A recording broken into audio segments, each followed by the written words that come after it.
Hello and welcome to the final contentful lecture of the module on Nietzsche, Genealogy and Morality. And this week I want to have a go at the question, well, if we've read Nietzsche and we've learned some lessons from him, we've understood something about the predicament in which we modern people find ourselves, what then? You know, where does the argument go after that? And obviously there are lots of possible answers. The story of what happens to Nietzsche's ideas after Nietzsche lets go of them is complex and interesting, and you could look at someone like Sartre, for example, but I want to look at Max Weber. Why? First of all, who's that? Well, there he is. He was a German sociologist, 1864 to 1920. So his lifetime just about overlapped with Nietzsche's, but he lived into the 20th century and through the First World War.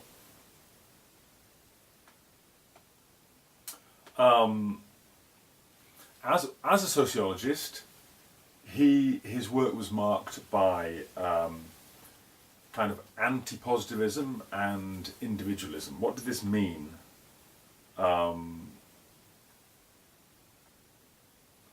Well,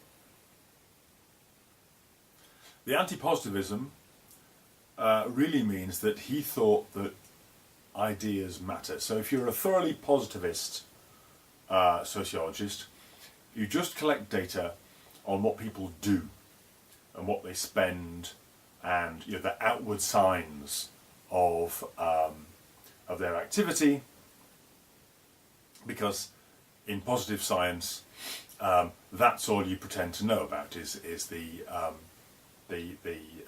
visible data. Weber thought that people's thoughts are important for sociology.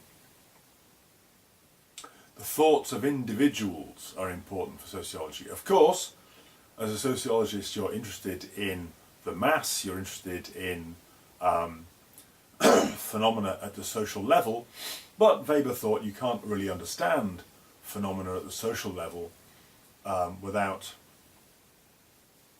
asking yourself, what are people thinking? What are the ideas that animate people's activities? And his big book that you may have heard of is The Protestant Ethic and the Spirit of Capitalism, and that's an example, because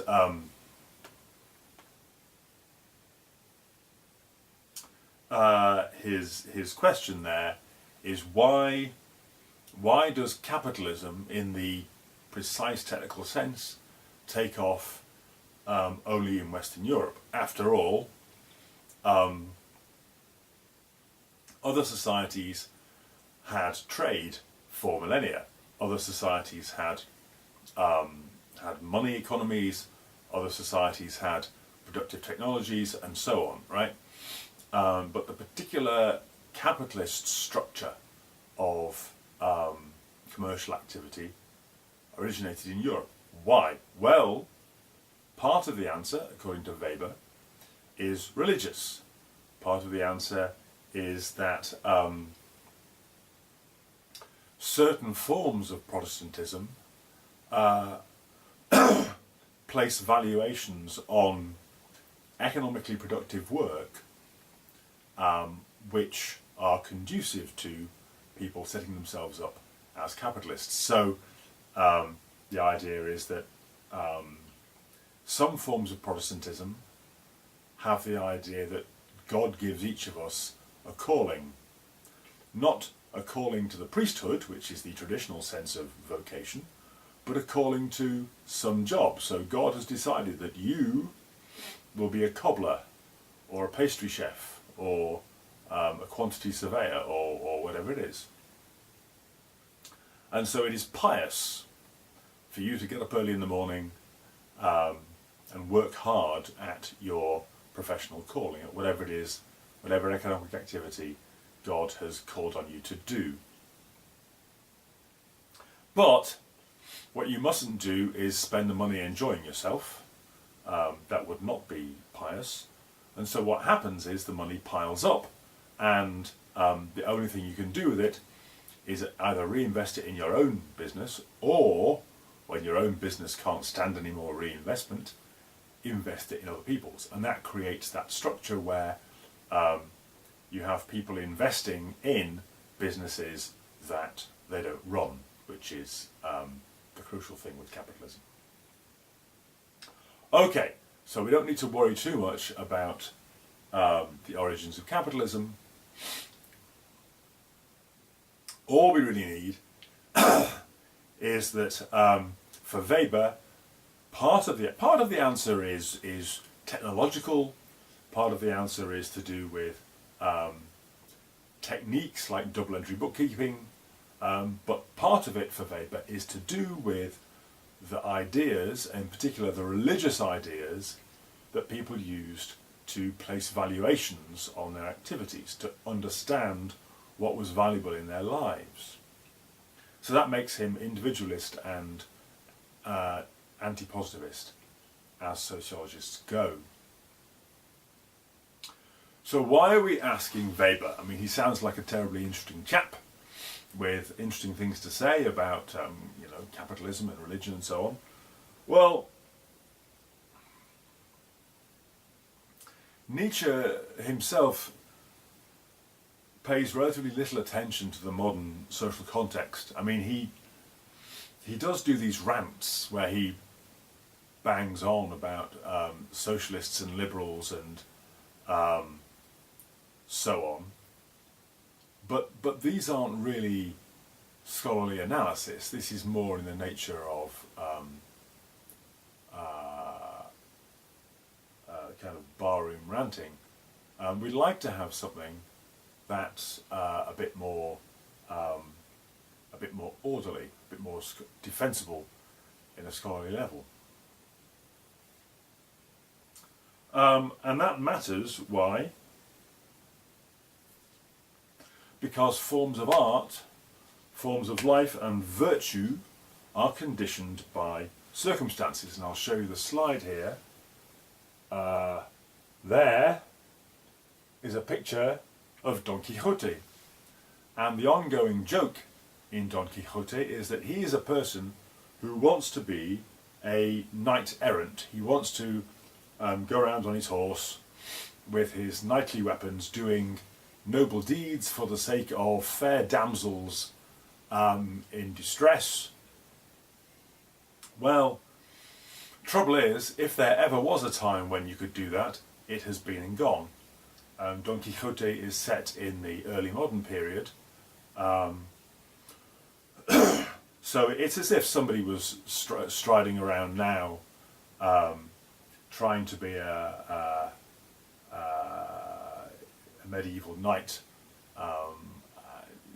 You're out of time.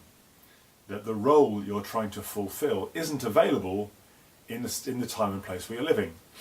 There's a song by Mike Harding called The Rochdale Cowboy, about how tough it is to be a Wild West cowboy when you're living in Rochdale. It's essentially the same point.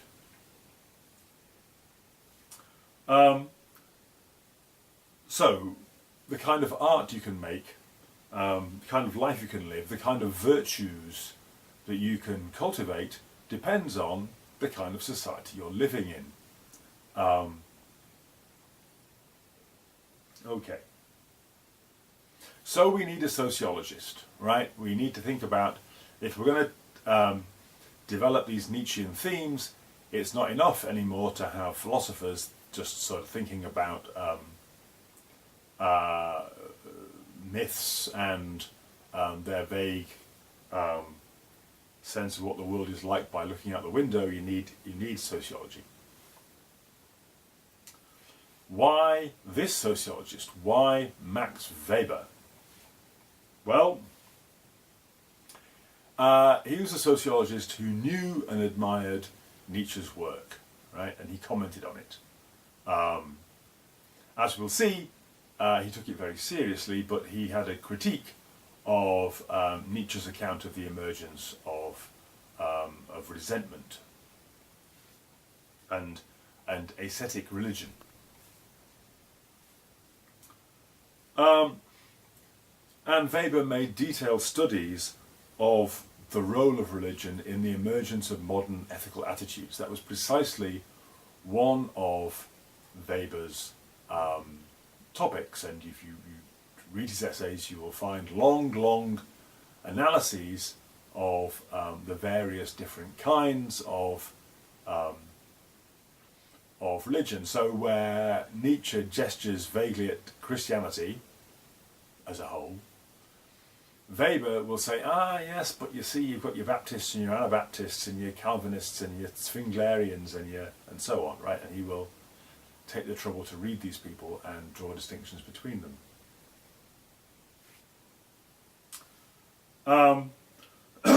And he theorized the relationship between the socio-economic order and the available ethical and aesthetic possibilities. He had things to say about the relationship between the kind of social and economic life we live and what kind of art people can make.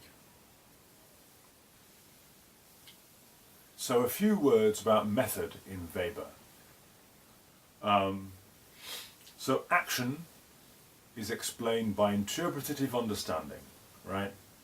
So although sociology aims to be a science, ultimately it depends on the fact that the sociologists are also human beings and therefore are able to understand in an empathetic way, as it were from the inside as a fellow human being, what life is like to some degree for the people who are being analysed, for the members of the society that's being analysed.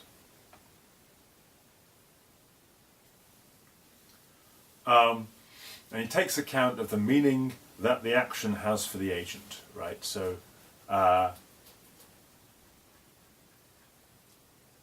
if you explain what somebody does, your explanation may or may not include the meaning that the action has for the agent. So if you say, if I say, I don't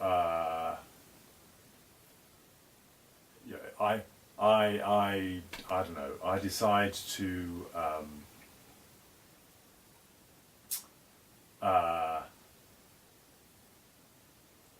put on a certain module. I decide as head of philosophy, we're going to have a module on that.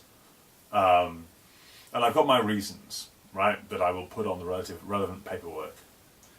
And somebody might come along and say, aha! The real reason you're doing that is because you want to defend your class position, right? I said, no, I'm doing it for these academic reasons that I understand you better than you do yourself. You're just putting on this module because you want to propagandize, in favour of something that serves your class interests. Imagine some sort of Marxist critic saying this. Right? Well, that's an explanation which doesn't make any reference to my reasons for acting. Right? Weber thought the opposite. Weber thought that explanation must include the reasons that the agents give themselves for their actions.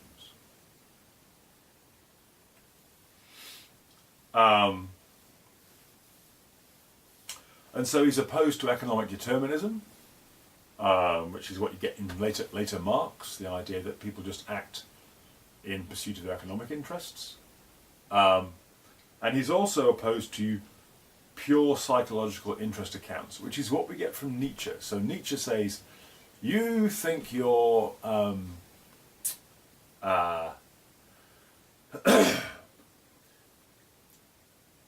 Immanuel Kant. You, Immanuel, you think that you are arguing for a plain and virtuous life because that's what the because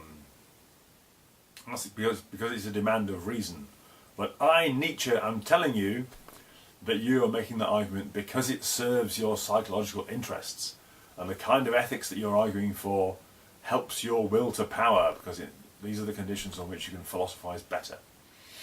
So that's a pure psychological interest account, where you explain somebody's actions by will to power, by saying this will make you this will serve your psychological interests even if you don't know it. Weber is opposed to that. Not that he thinks we don't have psychological interests that influence our actions, but that's part of the picture, and that our own self-understanding has to be part of the explanation as well. Ideas, according to Weber, including religious ideas, can play a causal role, right? And we saw that in the case of the emergence of capitalism, that part of the causes of capitalism were the religious ideas that some Protestants had at the time. Of course, now that it's up and running, capitalism doesn't need people to have those ideas. It's self-sustaining. And you identify causality by comparative studies, right? So he compares the economic performance of predominantly Protestant societies with predominantly Catholic societies, and his argument that Protestantism was important in the emergence of capitalism emerges from those kinds of comparative studies. Okay, so I've already mentioned this a bit. Why did real capitalism only emerge in Europe? Well, there's lots of reasons. One is the separation of the productive enterprise from the household. So in most of the world, craftspeople work at home. Cottage industry, people make things in their homes. It's a vital moment in the emergence of capitalism when people start making things in factories away from their homes. There's a mutually reinforcing development of science and technology. Not that other societies didn't have science and technology, but they get into a kind of symbiotic relationship. The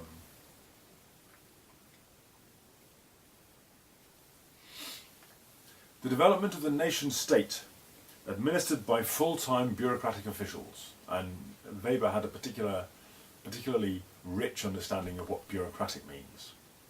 But it's important that you have the nation state, so as opposed to the feudal state, have the nation state, and it's administered by full-time professionals. This is very important because it means that the state can provide the kind of high-level services that capitalism needs. The emergence of financial tools such as double-entry bookkeeping, so that you can measure things like depreciation and you can value your assets over time. The formation of a free, that's inverted commas, a free mass of wage labourers whose livelihood depends on the sale of their labour to the market. So the distinction there is with serfs, because serfs and peasants who are tied to some piece of land and are effectively part of the property of the feudal lord who owns that piece of land. That's the feudal situation. Capitalism requires that you have all these working class people who don't have feudal overlords and are therefore free. And that's good, but it means that you don't have a feudal overlord who has a feudal responsibility to feed you. So you've got to go to the market and sell your labour because you haven't got anything else. And that's important for the emergence of capitalism. Arguably the Black Death had a role to play in creating that situation.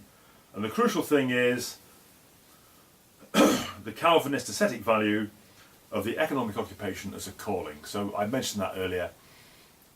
Traditionally, you think of a calling, of a vocation, would be to the religious life, to being a monk or a nun or to the priesthood.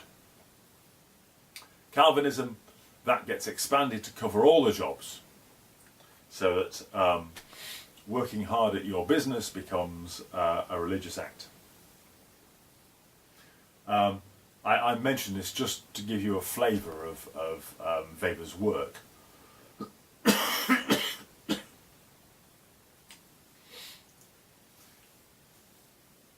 Weber had something to say about resentment in the emergence of ascetic religion. He said it had a very limited role and none in Buddhism.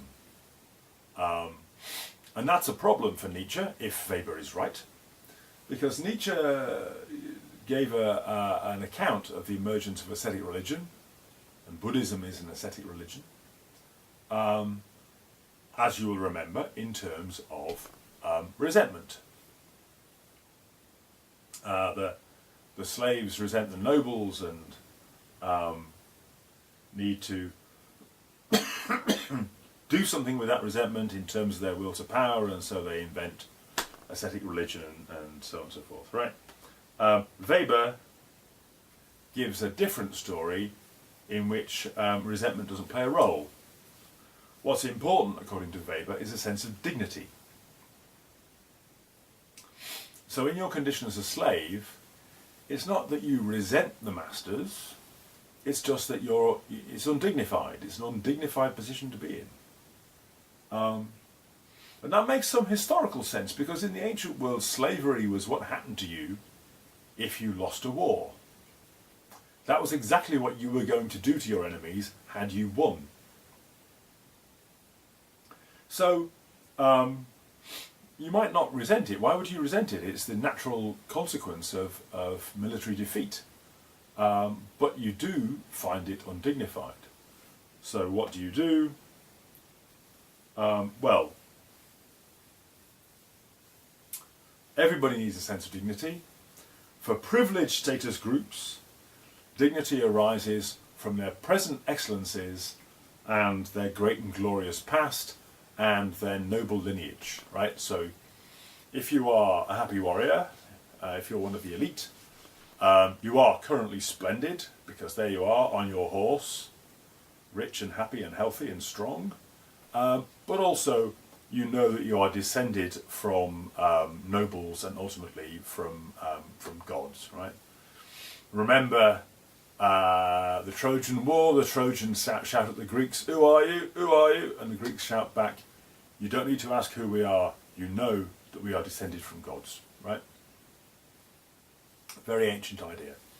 So that's the elite. The elite get their dignity from their lineage and from their present excellence. For low status or marginal groups, the sense of dignity has to come from somewhere else, either the future or the beyond. So if you're low status, if you are a slave or a foreigner, remember the very low status that foreigners had in most ancient societies, if you're not a citizen, or if you're a woman. Think about how popular Christianity was. The early church spread amongst women, and later similar religious movements like Catharism was principally spread and developed by women. Why? Because if you are marginalised, you can't look back to your lineage because you haven't got one. You can't look at the present because in the present condition you are marginalised and downtrodden. So you either say, in the future, my people will triumph, right? So the Mahdi will return, or the Messiah will come and will and then we'll beat the Romans, right? Or come the revolution, the workers will overcome the establishment. So either you get your dignity by talking about some future state where you will be sitting on a horse and in a good position, or you talk about some other life.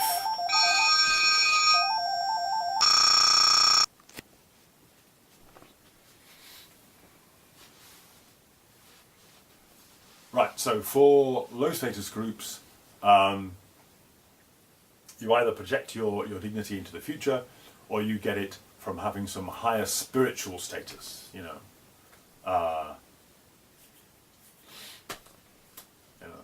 all my friends drive cars and live in nice houses, but I think I'm the one who's really living, Yeah. You've met these people.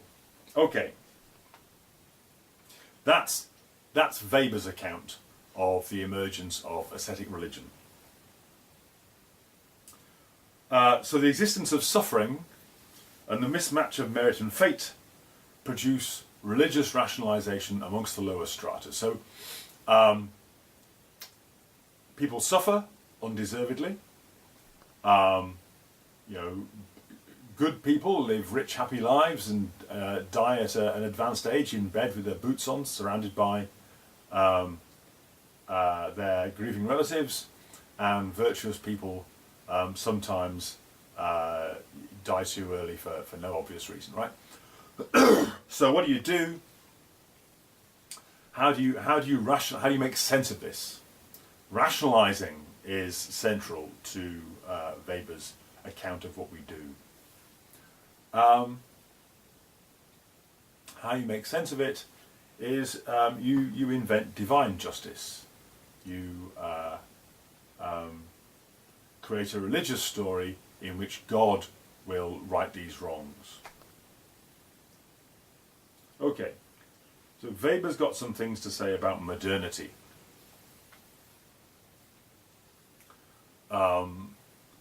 Modernity is characterized by rationalization, intellectualization, and the disenchantment of the world. Rationalization is the idea that in every department of life, things get more efficient, right? So,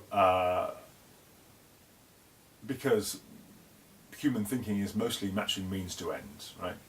So we get better and better at matching means to ends. So things get more and more standardized. So the Greeks all had different kinds of weapons, different shaped helmets. The Roman army all had the same kit. Why? Because it's cheaper to produce, it's more reliable, it's easy to maintain, and you know what each soldier is capable of because they've got the standard kit. You see this today. We live increasingly in a world of standardized products. Information. Back in the day, people just had piles of scrolls. In medieval libraries, the piles of scrolls become unsustainable because you can't find anything, and so you invent library catalogues. Now we have Boolean search algorithms and so on, and that means that the metadata attached with each piece of information has to become increasingly standardized.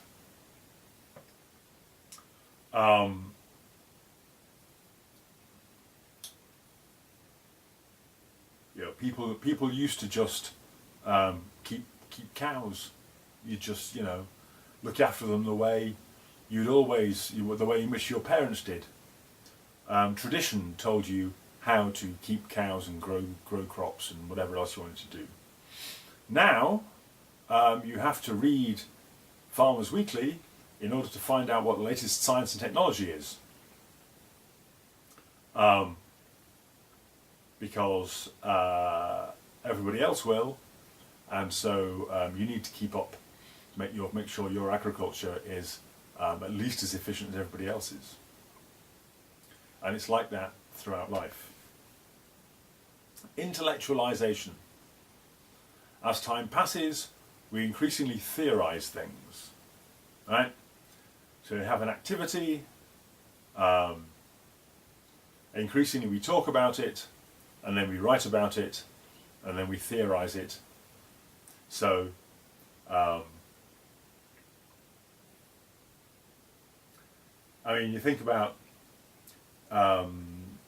religion, right? Religion starts off with people having a vague sense of awe, a vague sense that there are powers greater than themselves, and some ritual, maybe some artistic practice.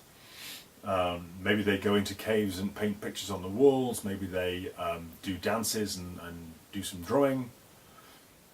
There's a process from that through to Thomas Aquinas sitting in a monastic cell writing theology, right? Writing highly,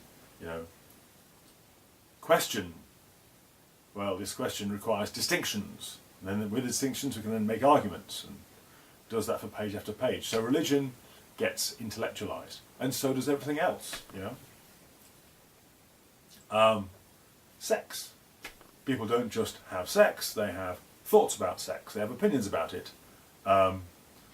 When challenged, they feel obliged to back up their opinions with argument. And before long, there is, a body of, there's sexology.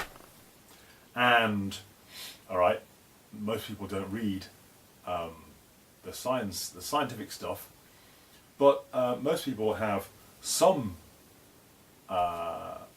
views on the matter, which they take to be well supported,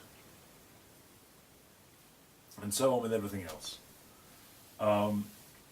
Finally, the disenchantment of the world. Thales was the first Greek philosopher we know anything about. One of the few things we have from him is that everything is full of gods. Every tree, every pool has its attendant spirit, and so on, right? Up to the major gods of things like war and childbirth and so on, all the way up to Zeus and Hera. But over time, as we get better and better at manipulating the world, the idea that there are spiritual, mystical, magical forces at work gets driven out by a more scientific view that everything is calculable, right? And it's not that we know how everything works. I mean, I'm speaking to a camera now. I really have no idea how it works, but somebody does, right? And if I wanted to, I could find out. And we have that thought about everything. If there's a thunderstorm, we don't think it's the gods being angry. If something strange appears, if there are strange flashes in the sky, strange blobs or shapes or something, or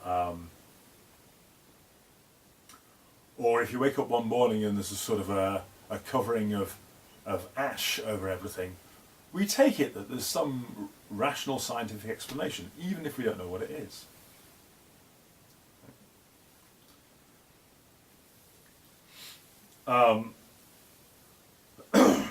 And this leads to secularization. And secularization is the idea that in order to get things done, you don't pray to a divine power. What you do is you apply technology. And this is perfectly consistent with mass religious practice, right? You know, millions of people, particularly in the States, millions of people go to church, but only a minority of them think that you can bring changes in your life by asking God. Here, you know, we still have a national church, but its work is commemoration, marking important events like marriages and funerals. There's the cenotaph ceremony, you know, the ceremony of remembrance, stuff like that. If this country goes to war, the Archbishop of Canterbury may say a prayer for the safe return of the armed forces, but nobody thinks that the safe return of the armed forces depends on how well the Archbishop of Canterbury says that prayer, right? Everybody, including him, thinks that it depends on material factors. Okay. So we as individuals actually know less about our environment than Stone Age cultures. Right? Stone Age cultures have a practical understanding of their environment that's very thorough. They have to in order to survive. We don't. We're surrounded by things we don't understand. Cameras, computers. And science only offers causal connections and naturalistic explanations. That's all it can do. In particular, science settles no questions of value. So because our rationality now is intellectualized and disenchanted, it doesn't give us any answers to the old questions about how we ought to live. If you want to know how to live, the most it can offer you is clarification. Right? The most that science and technology and scholarship and philosophy can give you is causal information and clarification of your ideas. It can't actually tell you how to live or what's valuable.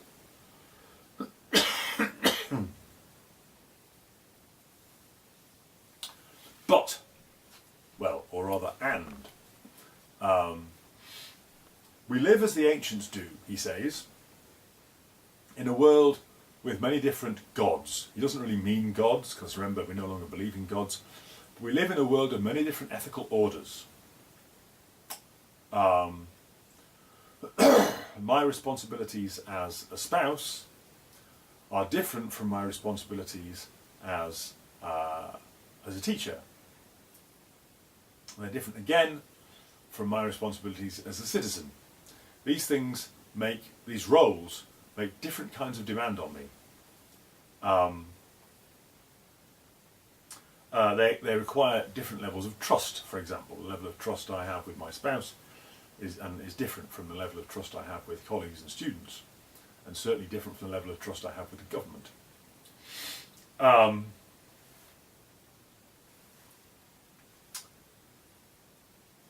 But because our world is disenchanted, we can't claim natural grounds for living according to one or another ethical order, right? I choose these things. I live according to these various ethical orders, ultimately as a matter of my responsibility, by my choice. Remember what we said earlier, I have to choose from the range of options that society now puts before me, but so choosing is up to me. I can't appeal to natural grounds. I can't say that marriage or citizenship or the military life or anything else is morally required because that's just the way things are. We can't say that under modernity anymore. And what's more, we lack the mystical flexibility of the ancients, because we codify and rationalize our commitments. So what Weber has in mind here is that in the ancient world, there are gods for different things, and some of these gods are intention, or at the very least, some of them contradictory, or at the very least intention. So Hera is the goddess of matrimony. Athena is the goddess of love. Now, there can be some tension, right? The person you feel wildly passionate about may not necessarily be the person you're married to. Well, in the ancient world, you just make sacrifices to the two goddesses and do whatever you're going to do anyway, right? And there's no tension. Whereas we feel we're aware of the tensions between our different ethical orders because we make them explicit, we write them down, we theorize them. And that makes life much more difficult for us.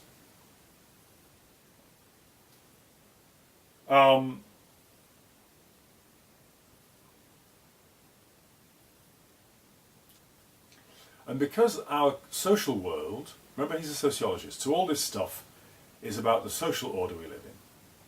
And because our social world is rationalized, intellectualized, and disenchanted, what he calls the ultimate and most sublime values have retreated into the mystic life or into direct personal relations. So the things that we most care about, we either realize and pursue in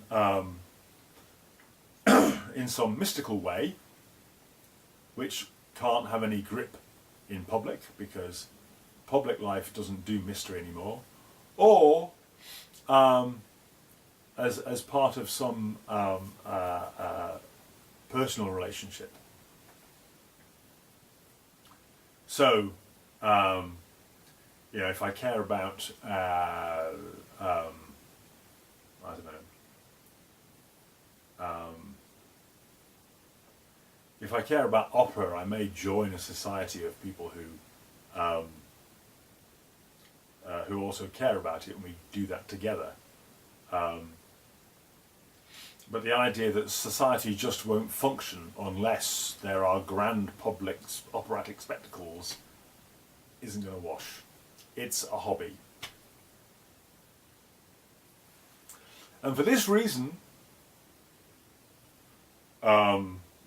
he says, it's not accidental that our greatest art is intimate and not monumental. So this is him writing in 1918. And he thinks that's to say Europeans, greatest art is intimate, not monumental. So it's novels, right? What we're really good at is novels and plays about domestic life, right? Chekhov.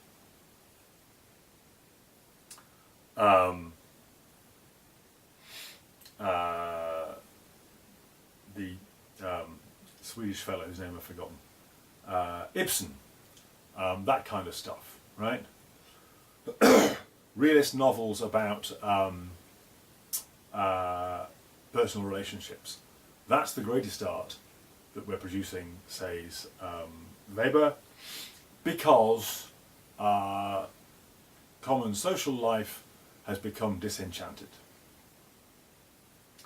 If we attempt to force and invent a monumental style in art, such miserable monstrosities as are produced as the many monuments of the last 20 years.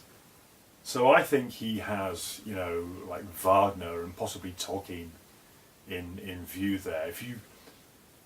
If under modernity you strain for monumental styles of art, epic art, you end up with absurdities. You end up with kind of monstrosities.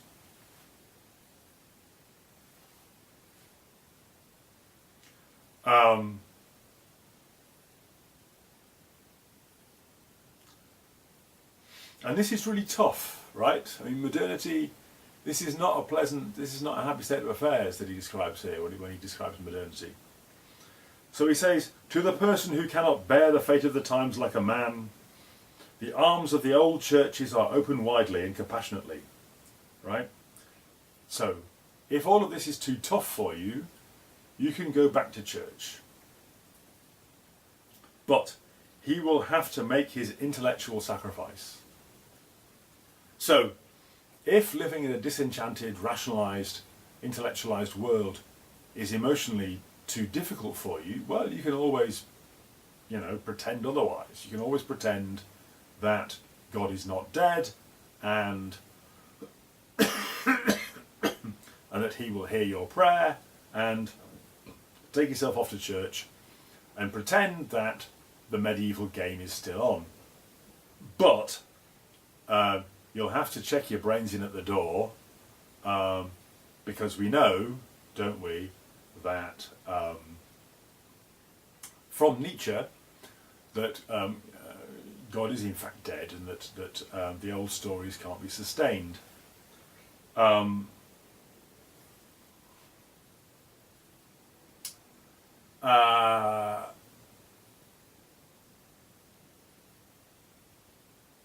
Okay. So what does he offer? What, if you can't, what I was trying to remember is, he doesn't think that it's entirely, he thinks that in some ways we're better off, in the sense that we're able to recognize the plurality of values. Whereas under monotheism, you have to pretend that there is, one ring to rule them all, that there is one ultimate ethic, the Sermon on the Mount, that kind of governs all ethical life. But, says Weber, this is a misapprehension that twists our ethical thinking. So at least under modernity, if we're honest and we know that God's dead, and that we are stuck with the problem of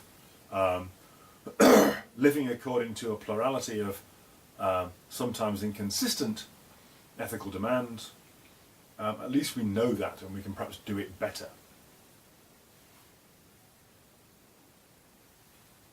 And he ends this essay, Science as Vocation, with these words: "We shall meet the demands of the day if each finds and obeys the demon who holds the fibres of his very life." So that's the idea that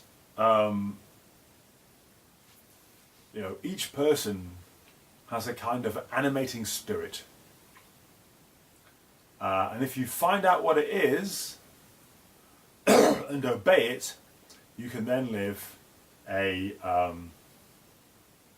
satisfying life. And presumably for Weber, the animating spirit was science, was scholarship, was knowledge, which has a bearing on all that stuff we read about the motivations for science and scientists in the third Genealogy essay. And it also reaches back to Schopenhauer as educator, because that's kind of the advice that Nietzsche says.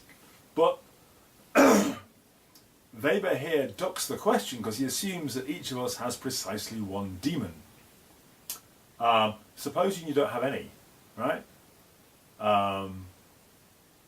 If God's dead, we can't assume that there is anybody helpfully issuing demons to us and making sure that each of us has one each, and that our one and only demon is benign.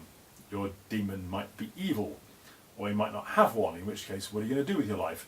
Or you might have several, in which case how do you choose between them?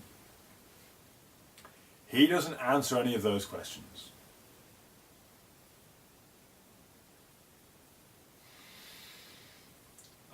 So some remaining questions. Well, is Weber right about secularization, rationalization, intellectualization and disenchantment?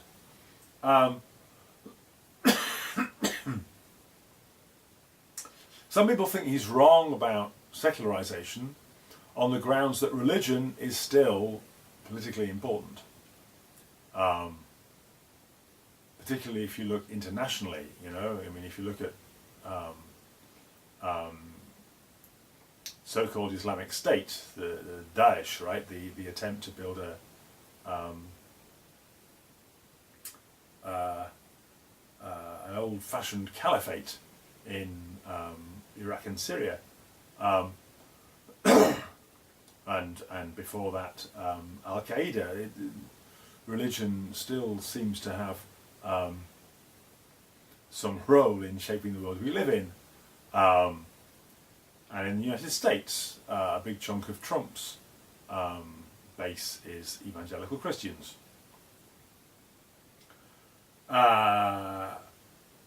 Although church attendance has fallen off a cliff in this country, interest in things spiritual persists. There's an awful lot of, you know, I'm not religious but I am spiritual, that kind of stuff. So, you know, are we really as secular as Weber thinks? Well, that gets quite interesting and complicated, but I think you can hold up some version of Weber's thesis by remembering that he's talking about the social order in power, not the people's private means of action. So, although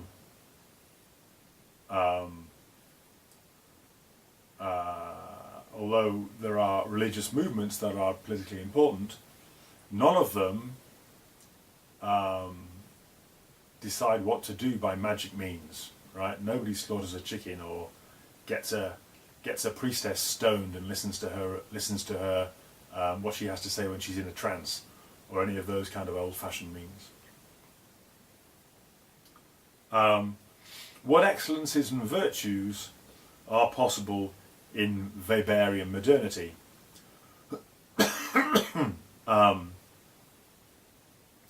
He has a high regard for the integrity of bureaucrats.